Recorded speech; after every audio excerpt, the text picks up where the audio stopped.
Momak iz provincije, momak iz provincije, momak iz provincije.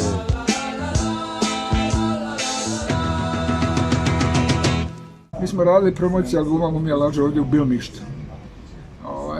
Bio fin koncert, veliki puna dvorana, sve i ja sam, tad je u band došao novi klavijaturist, ja sam se konačno riješio klavijatura, pa sam mogao, ja sam uvijek htio biti malo onako vizualan, ja sam muziku uvijek doživljavao sa više nego samo uhom.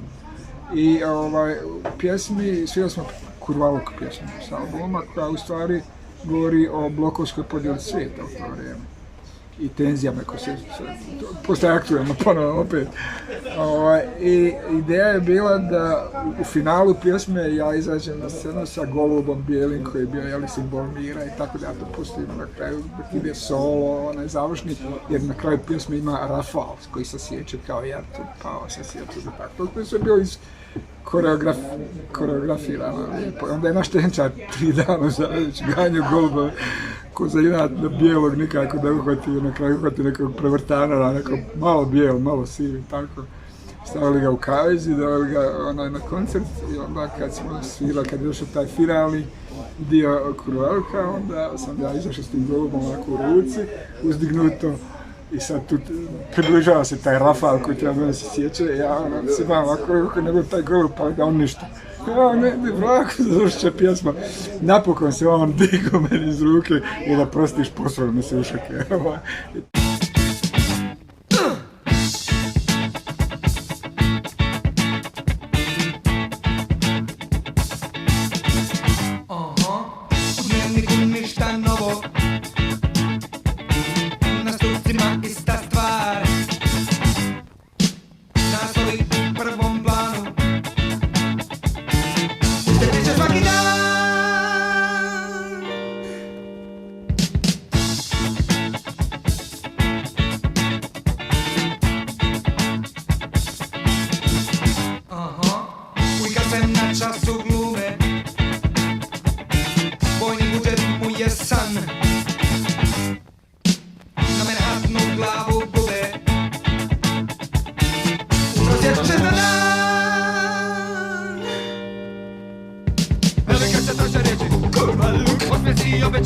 Kurvaluk, srednja noću ko je veći. Kurvaluk,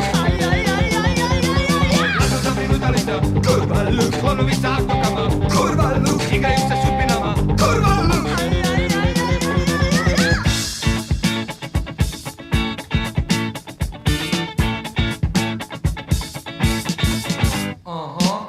U dnevniku ništa novo.